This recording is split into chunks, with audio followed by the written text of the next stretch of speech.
there's something about kids that makes you in the moment feel like we can do more for this person and they're young and there's still quite a bit of hope there, right? So with kids, there's a feeling if they don't have hope, like we can have it for them. They have all the opportunities in the world available to them if they can just get the help they need. For the last 14 years, Lauren Alexander has found joy nurturing patients, working as a registered nurse in mental health. It's a great feeling when you can connect and they start opening up to you. Um, it just feels amazing. It feels like you are making a difference, you know? And I think that's all anybody wants kind of with their job. I think it's really interesting with nursing because we all kind of find our niche and different things we're interested in that other people are like, ew, I would never do that. Like, how do you do that?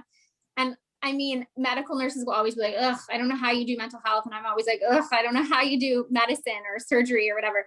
And I think that's what's so cool about nursing, right? There's so many different pathways. She genuinely cares about her patients, and in the past, some of the more difficult times were when her patients turned 18 and left the pediatric program. So you always kind of want to know how they're doing, but you don't really know, but you hope they're doing well, you know? So With the pandemic, her unit has been incredibly busy, with patients presenting anxiety and depression, and an increased number of suicide attempts and eating disorders. when you go in, you're never sure what you're going into. And I think that's part of it, right? So it's just this feeling of anxiety and coming home. Yeah, like my routine has changed, right? Like I come home and we have a little joke where it's like, mommy's COVID, don't touch mommy, right? So until I have my shower and my clothes get put right in the washing machine, my shoes often will stay outside and get Lysoled on the front porch. It's unfortunate for everyone, the kids and myself. And then there's this feeling of guilt I have about like, what if I pass it on to somebody else, which I think all of healthcare workers are kind of carrying in the back of their head right now. And then I think the second piece would be the emotional piece of just feeling overwhelmed and like often a little bit helpless in terms of like being able to help some of the kids. It feels a little bit hopeless right now. It's hard not to bring that home. You feel like, what could we have done differently? What could we have done that would have been more helpful in the moment? We're all kind of just doing the best we can right now with the skills we have, as we like to say, on our unit. Infection control in the unit is complicated by necessary environmental restrictions. You can't just leave out like a PPE set like you would on a medical unit in front of a patient's room. It all has to be locked up, which means you have to like access cupboards with keys. We don't have like kids can't have anything glass, anything metal, anything like everything is locked away, which is fine. But when it comes to PPE, we've had a real struggle. A lot of our patients, I mean, they're unwell, and for whatever reason, they're unable. They don't wear their mask. They do. I mean, come in close contact with us, even though we try not to do that.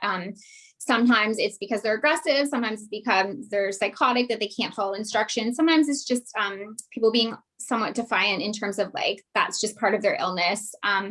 It happens. Sometimes they just, in the moment, they're having a panic attack and we also have to support them. And they're not wearing their masks. And I don't think, I think that's a different challenge on a mental health unit, that adult or child, right? I think you would see that people don't really think about a lot is that piece of like that risk that we're put at because our patients can't follow the rules or can't necessarily follow the instructions in terms of like what they need to do. So that piece has been difficult too. Like we've really struggled with that. I would say all of the people on our unit. I mean, just when you think things are improving, there's like more and more things that start happening. A big part of our clients or patients care plans often involve having them go on leaves of absence overnight to practice their skills with their families, and then they come back in the morning.